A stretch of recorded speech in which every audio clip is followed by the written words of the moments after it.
श्री गौरव गोगोई।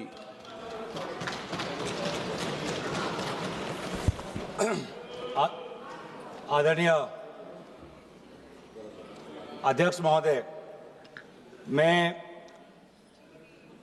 वंदे मातरम के 150वीं जयंती पर इस महत्वपूर्ण चर्चा में भाग लेने के लिए खड़ा हूं और अपने वक्तव्य के शुरुआत में मैं बंगाल के उस पवित्र भूमि को नमन करना चाहता हूं जिस भूमि से ईश्वर चंद्र विद्यासागर आए, राजा राम मोहन रॉय जी आए, बंकिम चंद्र चटर्जी आए, स्वामी विवेकानंद जी आए, अरबिंदो घोष जी आए, खुदीराम बोस आए, कबीर नजरुल इस्लाम जी आए, रविंद्रनाथ टैगोर जी आए और सुभाष चंद्र बोस जी आए। वाकई में बंगाल की इस पवित्र भूमि में एक अद्भुत ताकत है जिस भूमि ने हमारे देश को ना सिर्फ हमारा राष्ट्रगान दिया लेकिन राष्ट्रगान के साथ हमें राष्ट्रगीत भी दिया। और कहीं ना कहीं मैं इस समय पर, क्योंकि स्वतंत्रता सेनानियों का उल्लेख किया गया, स्वतंत्रता संग्राम का उल्लेख किया गया, उस समय के कवि, लेखक जिन्होंने ऐसे शब्दों का प्रयोग किया, ऐसे कविताएं रची, ऐसे गीत रची, जिन गीतों के साथ, जिन शब्दों के प्रेरणाओं के साथ लाखों के तादाद पर स्वतंत्रता सेनानियों ने अंग्रेजों का जुल्म सहने की ताकत मिली। वे ऐसे शब्द थे, वे ऐसे गीत थे, वंदे मातरम, रविंद्रनाथ टैगोर जी के Where the mind is without fear, वो गीत झंडा ऊंचा रहे हमारा, वो गीत सरफरोशी की तमन्ना, वो गीत विद्रोह, वो गीत इंकलाब जिंदाबाद, वो स्लोगन करो या मरो, जय हिंद, सत्यमेव जयते, भारत छोड़ो। ऐसे कई नारे थे, ऐसे कई गीत थे जिन गीतों ने, जिन शब्दों ने हमारे स्वतंत्रता संग्राम में हमारे भारत के समाज को ताकत दी। वंदे मातरम के इतिहास की और उसके जन्म की बात आदरणीय प्रधानमंत्री मोदी जी ने की। हाँ, जो मंगल पांडे का जो विद्रोह था, उस विद्रोह के विफलता के बाद भारत में एक बेचैनी थी और अंग्रेजों का जुल्म और बढ़ गया था। और ऐसे वक्त में 1872 में बंकिम चंद्र चटर्जी ने, जो पूरे बंगाल में जो रेनेसांस चल रहा था, जो भाषा के संदर्भ में जो एक क्रांति चल रही थी, उस क्रांति में वो भी एक महत्वपूर्ण धारा थे। जिस क्रांति में राजा राम मोहन रॉय भी थे, जिस क्रांति में ब्रह्मो समाज भी था, और उन्होंने 1872 में वो पहले दो पंक्ति लिखे जो आज हमारे राष्ट्रगीत के भाग में हैं। 1872-75 के बाद लगभग 9-10 सालों के बाद उन्होंने आनंद मत लिखा, जहां पर उन दो पंक्तियों में उन्होंने और कई पंक्तियां जोड़ी। और आनंद मत के संदर्भ में लिखा गया,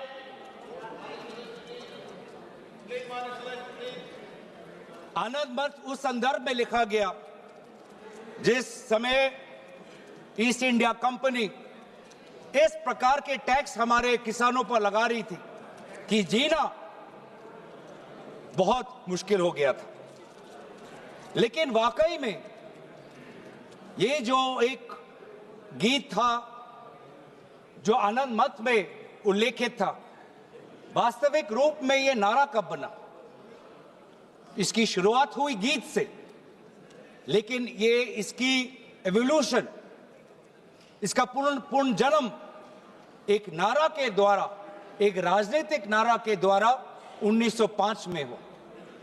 1905 में वायसरॉय कर्जन ने बंगाल के दो भाग करके सोचा कि इसके द्वारा वो बंगाल और बंगाल के द्वारा पूरे भारत पर एक गहरी चोट डालेंगे, लेकिन यही उनकी गलती थी। अगर मैं देखूं कि आधुनिक स्वतंत्रता संग्राम में वो कौन सा पल था जिस पल से भारत के स्वतंत्रता संग्राम में एक नई ताकत आई, वो 1905 के उस स्वदेशी आंदोलन से था। जो स्वदेशी आंदोलन बंगाल के पार्टीशन, विभाजन के बाद उजागर हुआ। और उसमें जैसे इतिहास में हमने पढ़ा है कि अरबिंदो घोष जी को एक ताकत मिली, वंदे मातरम का वो जर्नल, और उसके द्वारा जुगांतर पार्टी के द्वारा ये मैसेज गया कि हमें भारत को एक नई दृष्टि से, एक नई ताकत से, एक नई मंथन के द्वारा हमें विद्रोह करना है। और यही बात आने वाले समय में पूरे प्रदेश में यह फैला और व्यापक रूप से फैला। और ये बहुत, इस पूरे वंदे मातरम की जो यात्रा है, इस यात्रा को अध्ययन करना बहुत जरूरी कि कहीं बंगाल के भाषा के क्रांति से निकला ये गीत, जो 10 वर्ष बाद आनंद मत के नॉवल में इसमें और पंक्तियां जोड़ी गई, बंगाल में एक राष्ट्र नारा बना 1905 में। और ऐसी प्रेरणा मिली जिस प्रेरणा से पूरे भारत में वो व्यापक रूप से प्रचारित हुआ। प्रचार होने के कई माध्यम थे। आदरणीय प्रधानमंत्री जी ने ग्रामोफोन का उल्लेख किया, लेकिन पैम्फलेट और पब्लिकेशन का भी एक बहुत महत्वपूर्ण भूमिका थी। ये पैम्फलेट और पब्लिकेशन के द्वारा बंगाल का ये नारा गया पंजाब में, गया महाराष्ट्र में, गया मद्रास में। ट्रांसलेशन के द्वारा आदरणीय सुब्रमण्यम भारती ने जिस प्रकार से 1905 में इसकी ट्रांसलेशन की, 1908 में इसकी ट्रांसलेशन की, तो कई जगह पे ये कन्नड़ में, तमिल में, तेलुगु में, अलग अलग भाषाओं में आनंद मत और आनंद मत के द्वारा पूरे वंदे मातरम की जो व्याख्या है, जो मूल भाव है, पूरे देश में फैला। खुदीराम बोस जी का उल्लेख यहां पे किया। और हां, जिस प्रकार से कोर्ट ट्रायल्स हुए, सिर्फ खुदीराम बोस जी का नहीं, अरबिंदो घोष जी के भी कोर्ट ट्रायल से पूरे देश को यह दृश्य दिख रहा है कि किस प्रकार से वंदे मातरम के द्वारा हमारे स्वतंत्रता सेनानी ब्रिटिश का विद्रोह कर रहे थे। और फिर सिर्फ स्वतंत्रता सेनानियों के बीच नहीं रहा, एक व्यापक रूप से ये छात्रों के बीच में ये समा गया। वंदे मातरम का उजागर राजामुंड्री आर्ट्स कॉलेज में किया गया, कोकानाडा आर्ट्स कॉलेज में किया गया, गोदावरी, कृष्णा, गुंटूर तक फैला। बांग्लादेश उस समय के माइमन सिंह सिटी कॉलेज तक पहुंचा। और यहां तक भी नहीं, बाहर जब जो हमारा तिरंगा ध्वज जब 1907 में पूरे विश्व में प्रकाशित किया, तो उस तिरंगा झंडा में भी वंदे मातरम उल्लेखित था। कला के द्वारा भी अवनींद्रनाथ टैगोर, उन्होंने एक पेंटिंग, एक चित्र इससे प्रेरणा लेते हुए किया। तो कहीं ना कहीं हमारे पूरे स्वतंत्रता संग्राम में कला, साहित्य का एक बहुत महत्वपूर्ण भाषा और बहुत महत्वपूर्ण भूमिका रही है।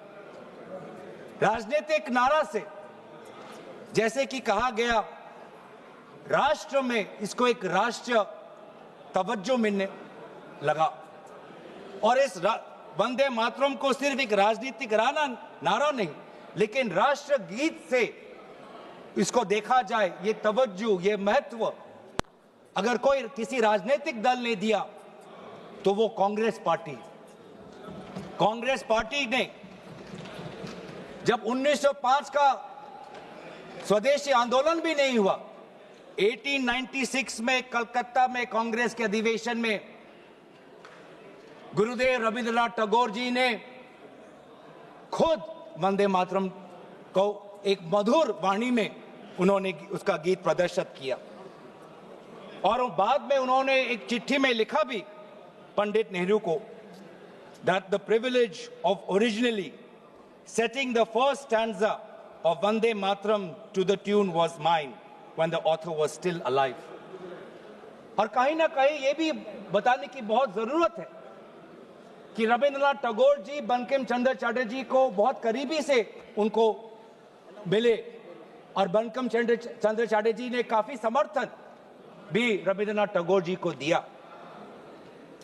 1905 में स्वदेशी आंदोलन भी हुआ और 1905 में कांग्रेस का बनारस में अधिवेशन हुआ, जिस बनारस के अधिवेशन में अध्यक्ष कर रहे थे जी.के. गोखले साहब। और दोबारा 1905 के उस बनारस के अधिवेशन में सरला देव चौधरी जी ने वंदे मातरम का गीत प्रदर्शित किया। लेकिन इस 1905 के बनारस के अधिवेशन में उन्होंने वंदे मातरम में एक बहुत ही महत्वपूर्ण संशोधन वो लाए। वो संशोधन क्या था? जनसंख्या की। जो ओरिजिनल वंदे मातरम था, उस वंदे मातरम में जिस जनसंख्या का उजागर किया था वो था 7 करोड़ का। क्योंकि उस समय बंकिम चंद्र चटर्जी जिस संदर्भ में लिख रहे थे तो वो बंगाल के संदर्भ में लिख रहे थे, जिसमें बिहार भी था, उड़ीसा भी था, असम भी था, और इसीलिए उस संदर्भ में उन्होंने लिखा 7 करोड़। लेकिन जब 1905 में बनारस का अधिवेशन हुआ, उस 1905 के अधिवेशन में सरला देव चौधरी जी ने उस 7 करोड़ को 30 करोड़ करके पूरे एक राष्ट्र का तवज्जो वंदे मातरम को दिया। और वैसे ही महात्मा गांधी ने इंडिया ओपिनियन में उन्होंने लिखा, और 1907 में अरबिंदो घोष ने संध्या के मैगजीन में लिखा कि we want Swaraj for all sons of mother India. What we want is that Hindus and Muslims both should come together to bring about Swaraj in unison. फिर अभी आप बात आते हैं जो मूल बात आदरणीय प्रधानमंत्री मोदी जी ने कही। आज उनके पूरे भाषण को मैंने बहुत गौर रूप से सुना और उनके पूरे 1 घंटे के भाषण का 2 उद्देश्य था। पहला उद्देश्य यह था कि उनके बातों को सुनकर ऐसे लग रहा था कि आपके राजनीतिक पूर्वज खुद ब्रिटिश के खिलाफ लड़ रहे थे। ऐसे लग रहा था कि आपके राजनीतिक पूर्वज ने ब्रिटिश के खिलाफ विभिन्न आंदोलनों में भाग लिया। तो ये जो इतिहास को दोबारा लिखने की, रिवाइज करने की जो मंशा आज प्रधानमंत्री मोदी जी के भाषण में मुझे सुनाई दी। सर, मैं आपके साथ तो मैं तर्क वितर्क करने आया नहीं हूं। और दूसरा जो उद्देश्य था कि एक राजनीतिक रंग इस पूरे वंदे मातरम के चर्चा को देने का था। उन्होंने उजागर किया कांग्रेस वर्किंग कमेटी का और पंडित नेहरू जी का। और ये एक आदत है सर, ये मेरे पास एक टेबल है कि जब प्रधानमंत्री मोदी जी किसी भी विषय पे बोलते हैं तो पंडित नेहरू जी का नाम कितने बार लेते हैं और कांग्रेस पार्टी का नाम कितने बार लेते हैं। मैं बस एक ही उदाहरण देना चाहता हूं कि इससे पहले ऑपरेशन सिंदूर का डिबेट में हमने आदरणीय प्रधानमंत्री मोदी जी को सुना। क्या आप जानना चाहेंगे कि पंडित नेहरू का नाम कितने बार उन्होंने लिया? 14 बार। ऑपरेशन सिंदूर पे 14 बार उन्होंने पंडित नेहरू का नाम लिया। और कांग्रेस पार्टी का कितने बार? 50 बार। वैसे ही जब संविधान का 75th एनिवर्सरी मनाया जा रहा था तब 10 बार पंडित नेहरू जी का नाम लिया और 26 बार कांग्रेस पार्टी का। उस प्रकार से जब 2022 में जब राष्ट्रपति अभिभाषण पे प्रधानमंत्री मोदी जी अपना बात रख रहे थे तो 15 बार पंडित नेहरू का नाम लिया। रेफरेंस 2020 में, का रेफरेंस सर मैं तो आपके दिया साथ तर्क वितर्क नहीं करने आया सर। 2020 में जब राष्ट्रपति अभिभाषण पर प्रधानमंत्री मोदी जी ने भाषण दिया तो 20 बार पंडित नेहरू का नाम लिया।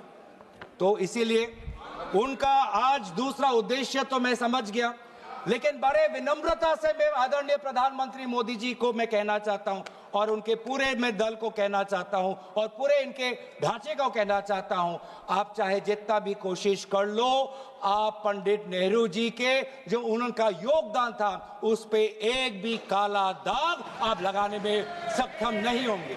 आप चाहे पूरे कोशिश कर लो, आप एक भी उन पे काला दाग लगाने में आप सफल नहीं होंगे।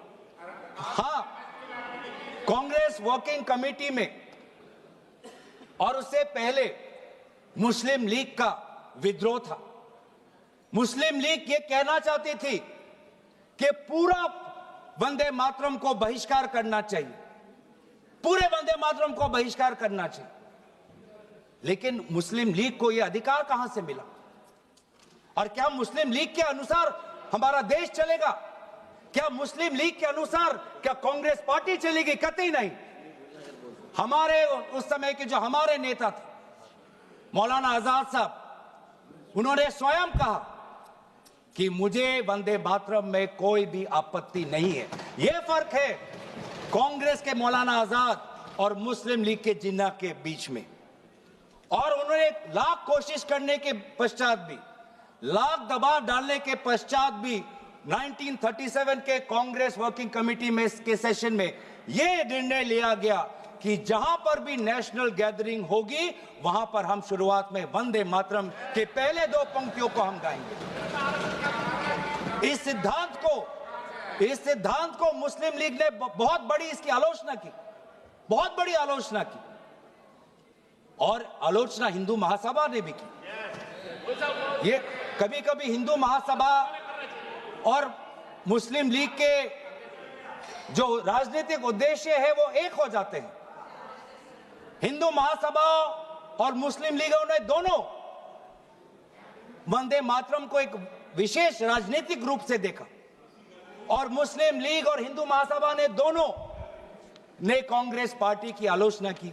लेकिन कांग्रेस पार्टी अगर चलेगी तो किसी हिंदू महासभा या किसी मुस्लिम लीग की नहीं, भारत के जो हमारे आबादी है, भारत की जो हमारी जनसंख्या है, भारत में जो वंदे मातरम के जो मूल भाव है उसके साथ मूल भाव। आप बार बार वंदे मातरम की आप बात कर रहे थे आदरणीय प्रधानमंत्री जी। वंदे मातरम किस संदर्भ में लिखा गया? ब्रिटिश के विद्रोह में वंदे मातरम का नारा कब लगाते थे? जब हम ब्रिटिश के अंदर हम खौफ पैदा करना चाहते थे। वंदे मातरम का नारा कब लगाते थे? जब हम ब्रिटिश को बताना चाहते थे कि हम डरेंगे नहीं, हम झुकेंगे नहीं। तो ये था मूल भाव वंदे मातरम का, ब्रिटिश के विद्रोह करने का। मैं पूछना चाहता हूं कि आपके राजनीतिक पूर्वजों ने वंदे मातरम की इस मंशा को आपने कब पूरा किया? कब आपने ब्रिटिश का विद्रोह किया? कब किया? अब वंदे मातरम का उद्देश्य था कि ब्रिटिश को के बीच में डर फैलाना। मैं पूछना चाहता हूं कि आपने उस मंशा को कब पूरा किया? 1937 की आप बात करते हैं और 1937 में आपको आपत्ति है, तो मैं पूछना चाहता हूं कि 1942 में जब भारत छोड़ो आंदोलन था तब आपके राजनीतिक पूर्वज कहां थे? अगर आपको लगता है कि वंदे मातरम के साथ कांग्रेस पार्टी ने उसको दुर्बल करने की एक साजिश की, तो मैं पूछना चाहता हूं कि आपने जब वंदे मातरम का जो मूल उद्देश्य था कि अंग्रेजों भारत छोड़ो, तो उस भारत छोड़ो के आंदोलन में आप लोग कहां थे? क्या इतिहास गवाह नहीं कि आपके राजनीतिक पूर्वज में उनका नाम नहीं लेना चाहता कि उन्होंने खुद कहा था कि इस आंदोलन में भाग नहीं लेने का? खुद बोलते थे, दूसरे खुद उन्होंने कहा कि इस आंदोलन में भाग नहीं लेना। और बंगाल में आपके जो राजनीतिक आपके गुरु हैं, मैं उनका नाम भी लेना नहीं चाहूंगा, पर उन्होंने भी खुद कहा था कि भारत छोड़ो आंदोलन में भाग नहीं लेना चाहिए। तो अब वंदे मातरम की बात करते हैं, स्वतंत्रता सेनानियों की बात करते हैं, प्रोपेगेंडा करने की कोशिश करते हैं। जो कांग्रेस वर्किंग कमेटी पंडित नेहरू ने जी के सबके साथ जो विचार विमर्श किया, उसमें सब शामिल थे। उसमें शामिल थे रविंद्रनाथ टैगोर जी, जिन्होंने स्वयं कहा कि जो पहले दो स्टैंजाज हैं वो इतने मधुर हैं, उसमें इतनी ताकत है, जो पूरा सारांश है वंदे मातरम का वो पहले दो स्टैंजाज में है। और पंडित नेहरू जी ने भी उस वर्किंग कमेटी में कहा, उस रेजोल्यूशन में पंडित नेहरू जी को मैं कोट करना चाहूंगा, the words Vande Mataram became a slogan of power which inspired our people and a greeting which ever reminds us of our struggle for national freedom. ये है पंडित नेहरू जी और कांग्रेस पार्टी की मूल भाव वंदे मातरम के पक्ष में। और जिस मुस्लिम लीग ने कहा कि पूरे वंदे मातरम को बहिष्कार करो, उस मुस्लिम लीग को दोबारा करारा जवाब हमने हमारे कॉन्स्टिट्यूएंट असेंबली में दिया 1950 में 24 जनवरी को, जब संविधान की जो बैठक हुई थी उसके अंतिम दिन पे हमने कहा कि हम मुस्लिम लीग की बात नहीं सुनेंगे, हम वंदे मातरम को नेशनल सॉन्ग का हम ये तवज्जो हम देना चाहेंगे। और यही हमारे बंगाल के प्रति हमारा आभार था कि उसी कॉन्स्टिट्यूएंट असेंबली में कहा, यह सिद्धांत लिया गया कि जन गण मन हमारा नेशनल एंथम होगा और वंदे मातरम हमारा नेशनल सॉन्ग होगा। और ये पूरे सिद्धांत के साथ कौन कौन इसके साथ सहमत थे? राजेंद्र प्रसाद जी सहमत थे, सी राजागोपालाचारी जी सहमत थे, जीबी पंत साहब सहमत थे, मौलाना आजाद जी सहमत थे, रविशंकर शुक्ला जी सहमत थे। तो ये है आज इतिहास। वास्तविक में अगर मैं बोलूं कि आपके पार्टी ने कभी बंगाल को समझने की कोशिश ही नहीं की। सत्ता के लालच में आपने कभी बंगाल को समझा ही नहीं। बंगाल की भक्ति को सर, मैं उनके साथ तर्क वितर्क नहीं करने आया। पॉइंट ऑफ ऑर्डर, मैं उनके साथ तर्क वितर्क नहीं करने आया। सर, मैं तर्क वितर्क नहीं किया और मैं यील्ड करना नहीं चाहता। पॉइंट ऑफ ऑर्डर मैं यील्ड करना भी ये नहीं चाहता। स्पीकर का डायरेक्शन 114 और 115 ये इतिहास को गलत करे। जब भारत अलग हो गया सर, भारत का विभाजन हो गया, मुस्लिम लीग ने जब पाकिस्तान बना दिया 15 अगस्त 1947 को, जब भारत और पाकिस्तान का बंटवारा हो गया, तो मुस्लिम लीग किस कॉन्स्टिट्यूएंट असेंबली में था जिस 24 जनवरी 1950 की वो ये डिबेट है सर। अगर आप मुझे बोलने देंगे तो मैं इनसे कहूंगा कि जैसे हमने आदरणीय मोदी जी को सुना, आप भी सुनने का धैर्य रखें। धैर्य की कमी मत दिखाइए, संयम की कमी अब मत दिखाइए। हमने संयम दिखाया, हमने धैर्य दिखाया, अब आपकी बारी है। आपने बंगाल को कभी समझा नहीं, आपने बंगाल की भक्ति को नहीं समझा, आपने बंकिम चंद्र चटर्जी को नहीं समझा। बंकिम चंद्र चटर्जी की जो विचार थे, ये पूरा जो विज्ञान को लेके जो उनके विचार थे, एक फ्री इंडिया को लेके जो उनकी विचार थी, आपने नहीं समझा। आपने रविंद्रनाथ टैगोर जी को नहीं समझा। आपके लिए तो सब कुछ बांग्लादेशी। रविंद्रनाथ टैगोर जी ने 1905 में अमार सोनार बांग्ला लिखा। आप इतिहास नहीं जानते, आपने रविंद्रनाथ टैगोर जी का इतिहास नहीं पढ़ा। और जब कहीं आपको अमार सोनार बांग्ला आपको सुनाई पड़ता है तो आपको सिर्फ बांग्लादेशी सुनाई पड़ता है। लेकिन जिस समय वो लिखा गया, बंगाल के पार्टीशन में जो दुख, जो वेदना, अमार सोनार बांग्ला, मेरे जो सुनहरे बंगाल के प्रति जो भाव था, उसको आपने नहीं समझा। आप कभी दिल्ली में अगर बंगाली भाषा सुनते हैं तो उसको भी बांग्लादेशी कह देते हैं, जो वास्तविक में बंगाल लोगों की जो समस्या है, असम में बंगाल लोगों की जो डी वोटर की समस्या है, आज 10 साल आपका डबल इंजन हो गया, आपने असम में डी वोटर की समस्या को समाधान नहीं किया।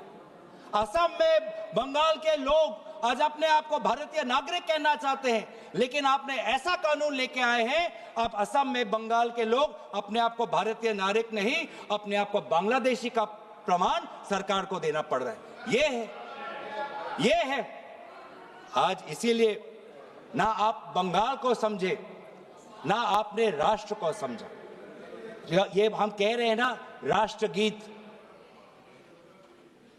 इसमें जो राष्ट्र है, आपने कभी राष्ट्र को समझने की कोशिश नहीं, क्योंकि ये राष्ट्र जो है एक संघीय ढांचे पर निर्भर है और इसमें कई प्रकार के राष्ट्रभक्ति हैं। आज अगर भारत एक मजबूत राष्ट्र है, वो इसलिए है क्योंकि इसमें ना सिर्फ बंगाल की राष्ट्रभक्ति समाई हुई है, इसके साथ तमिल की भी राष्ट्रभक्ति समाई हुई है, इसके साथ असम की राष्ट्रभक्ति समाई हुई है, इसके साथ पंजाब की राष्ट्रभक्ति समाई हुई है, इसके साथ केरल की राष्ट्रभक्ति समाई हुई है, इसके साथ कर्नाटका तेलंगाना की राष्ट्रभक्ति समाई हुई है, इसके साथ नागालैंड उत्तर पूर्वांचल की राष्ट्रभक्ति समाई। लेकिन आपने कभी समझा ही नहीं। हमारे सारे प्रदेशों की राष्ट्रीय भक्ति समाई हुई है, तब जाके भारत को हम एक मजबूत राष्ट्र बना सकते हैं। आपने कभी हमारे राष्ट्र में धर्म अनेक, वो आप ले लीजिएगा अखिलेश जी, आप ले लीजिए। हमारे राष्ट्र में धर्म अनेक, हमारे राष्ट्र में भाषा अनेक, हमारे राष्ट्र में प्रांत अनेक, लेकिन हमारे राष्ट्र में राष्ट्र ग्रंथ सिर्फ एक, वो है हमारे भारतीय संविधान। वो है हमारे भारतीय संविधान। पैगंबर अनेक, धार्मिक ग्रंथ अनेक, मंदिर अनेक, लेकिन राष्ट्र निर्माण के संदर्भ में सिर्फ एक ही ग्रंथ, वो है संविधान। और इस संविधान की सुरक्षा हम आज भी कर रहे हैं। आज राष्ट्र की बात आप करते हैं, मैं पूछना चाहता हूं कि आपने जो हमारा नेशनल एंथम है, आप चाहते थे कि वंदे मातरम हमारा नेशनल एंथम बने, लेकिन जब पूरे देश ने जनगण मन को नेशनल एंथम, रविंद्रनाथ टैगोर जी के द्वारा रचित जनगण मन को नेशनल एंथम का तवज्जो दिया, तो आपके राजनीतिक पूर्वजों ने लगभग 52 साल आपने ना राष्ट्रीय तिरंगा आपने अपने शाखाओं में लगाया, ना राष्ट्रीय नेशनल एंथम अपने शाखाओं में कहा। आप राष्ट्र की बात करते हो, ना नेशनल एंथम को आपने तवज्जो दी, न भारत के तिरंगा को आपने तवज्जो दिया। आप क्या राष्ट्र की बात करते हो? लेकिन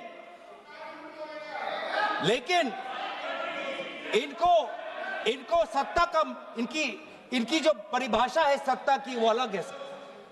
इनको लगता है कि अगर सत्ता मिल गया तो पूरे राष्ट्र पर ये शासन चलाएंगे। ये लोग, यही फर्क है, मैं समझ, यही।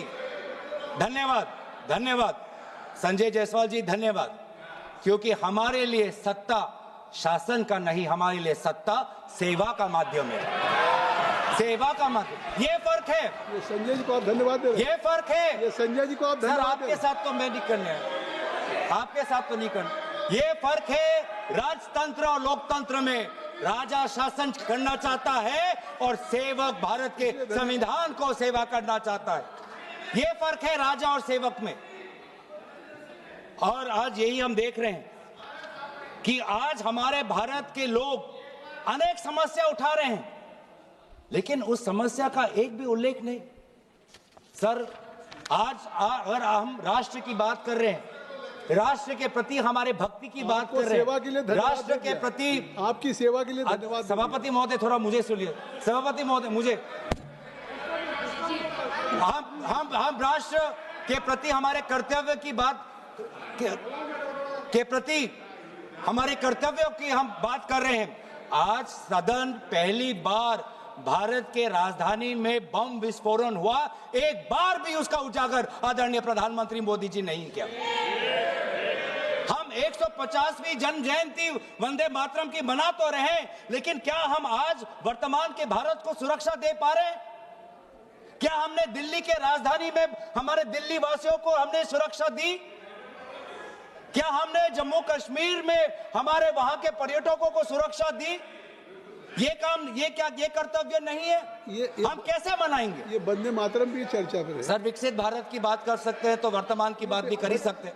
2047 की बात कर सकते हैं तो 2025 की बात भी कर सकते वंदे हैं। मातरम के 150 वर्षों की यात्रा का आलोचना तो आज हम सुरक्षा की बात करते हैं, आज हम सुरक्षा की बात करते हैं। किसी की आलोचना नहीं की आज सभापति महोदय, प्रधानमंत्री ने किसी की आलोचना नहीं की। सभापति महोदय, सभापति महोदय, तो इसलिए वंदे मातरम तक। सभापति महोदय, अगर वास्तविक में अगर 150वीं जन्म जयंती वंदे मातरम का पालन करना है तो हमें सुरक्षा देना होगा, स्वास्थ्य की सुरक्षा देनी होगी। आज दिल्ली में, पूरे उत्तर भारत में, गंगा तट पे जितने भी लोग हैं, किसान हो, श्रमिक हो, आज वो वायु प्रदूषण के कारण आज उनका वो सांस नहीं ले पा रहे। आज आप देखिए कि हमारे सीमाएं सुरक्षित है।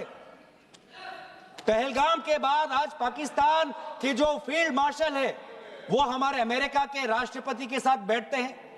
पाकिस्तान और अमेरिका के बीच में और करीबी बात आ गई है और करीब हो गए हैं, और आप लोग उस पर कुछ नहीं कह रहे। आज करेंसी, जब आपने एक टाइम पे कहा जब करेंसी बढ़ती है तो उम्र का उजागर है, आज तो भारतीय करेंसी। सर, मैं आपके साथ मैं ऑपरेशन सिंदूर की चर्चा हो चुकी है, उस पर आप लोगों ने भी किया था और स्पष्ट कर दिया था। मुझे लगता है आज वंदे मातरम की 150 वर्षों की यात्रा है, आज इसको अगर इस चर्चा को किसी आरोप प्रत्यारोप से या विवादों से ऊपर रखें तो ज्यादा अच्छा होगा। सर, 150वीं जयंती तो वर्तमान में मना रहे हैं, तो वर्तमान में भारत के प्रति जो हमारे कर्तव्य है उसकी बात ना करें तो हम कैसे करें? और इसीलिए आज करेंसी, जिस करेंसी का आपने उजागर किया कि करेंसी जब बढ़ती है तो किसी का उम्र का उदाहरण मिलता है, आज तो 100 तक पहुंच गया करेंसी।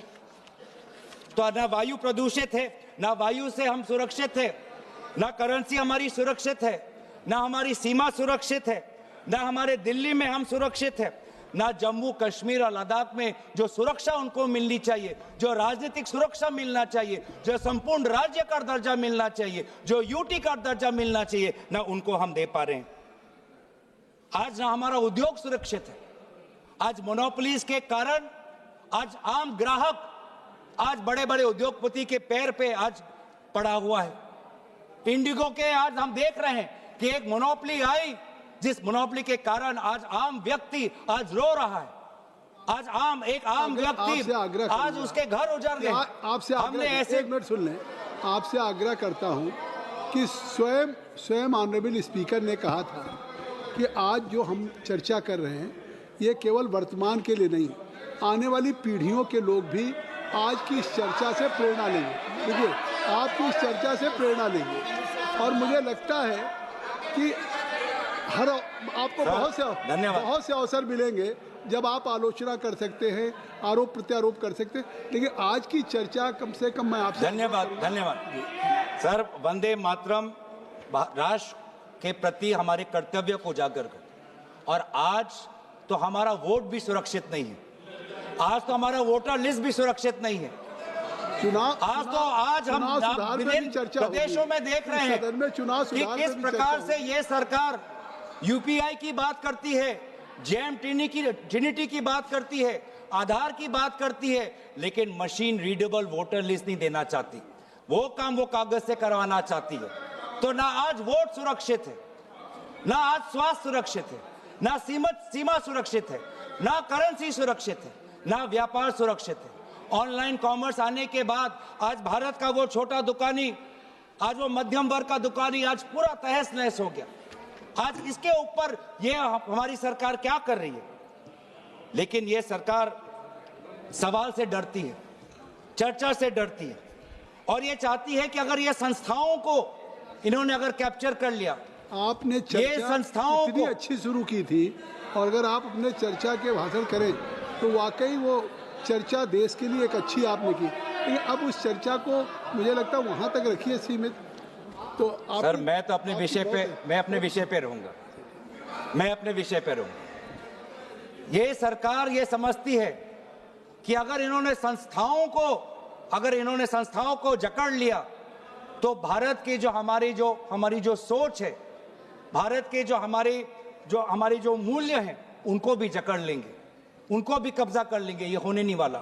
आप भले जुडिशरी को कब्जा कर सकते हो, आप भले निर्वाचन आयोग को कब्जा कर सकते हो, आप भले इनकम टैक्स को कब्जा कर सकते हो, आप भले ईडी को कब्जा कर सकते हो, लेकिन भारत के आवाम की लोकतंत्र, इसको जुडिशरी पे जो आलोचना हो रहे हैं ये कार्रवाई का हिस्सा नहीं होगा। भारत के संसदीय कार्य राज्य मंत्री माननीय अर्जुन राम मेघवाल जी, जुडिशरी पे कब्जे करने वाली बात ये कैसे कह रहे हैं साहब सदन में?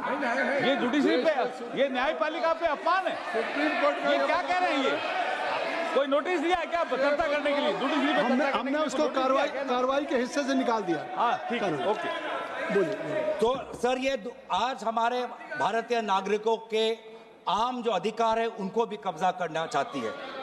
जो वोट देने का अधिकार, जो स्वतंत्र विचार का अधिकार, किसी से प्रेम करने का अधिकार, अपने अनुसार विचार रखने का अधिकार, सरकार को आलोचना करने का अधिकार, सरकार को सवाल पूछने का अधिकार, इन अधिकारों को भी ये छीनना चाहती है। और अगर यह इन अधिकारों को छीनना चाहती है तो ये बंकिम चंद्र चटर्जी के काल्पनिक जो कल्पना के अनुसार जो भारत के जो सपना देखा था उसके विरोध में वो जा रहे हैं। जो रविंद्रनाथ टैगोर जी ने जो एक फ्री इंडिया का जो एक कल्पना की थी उसके विरोध में जा रहे हैं। तो इसीलिए आज ब्रिटिश तो रहे नहीं, लेकिन ब्रिटिश का divide and rule policy follow करने वाले आज भी कुछ राजनीतिक ताकत आज भी है। जिस प्रकार से ब्रिटिश ने सेडिशन का कानून इस्तेमाल कर भारत के वैचारिक जो हमारी स्वतंत्रता है उसको पकड़ने का काम किया, आज भी ऐसे कुछ राजनीतिक ताकत है जो सेडिशन के कानून के द्वारा हमारे ही नागरिकों को जेल में रख रही है। तो इसीलिए आज हम उन ताकतों को कहना चाहते हैं कि हमारी पार्टी और विपक्ष की पार्टी और इंडिया अलायंस भारत के हम आम नागरिक के साथ खड़े हैं। और हम आज भी प्रतिबद्ध हैं कवि रविंद्रनाथ टैगोर जी के वो महान पंक्ति के प्रति, जिन पंक्तियों को मैं अंत में उजागर करते हुए मैं अपने भाषण को समाप्त कर दूंगा। Where the mind is without fear, where the mind is without fear and the head is held high, where knowledge is free, where the world has not been broken up into fragments by narrow domestic walls, where words come out from the depth of truth, where tireless striving stretches its arms towards perfection, where the clear stream of reason has not lost its way into the dreary desert sand of dead habit, where the mind is led forward by thee into ever-widening thought and action, into that heaven of freedom, my Father, let my country awake. इन्हीं पंक्तियों के प्रति हम हमेशा कार्यबद्ध रहेंगे और यही कहते हुए मैं अपनी वाणी को समाप्त करना चाहता हूं। धन्यवाद। जय हिंद, वंदे मातरम। अखिलेश यादव जी।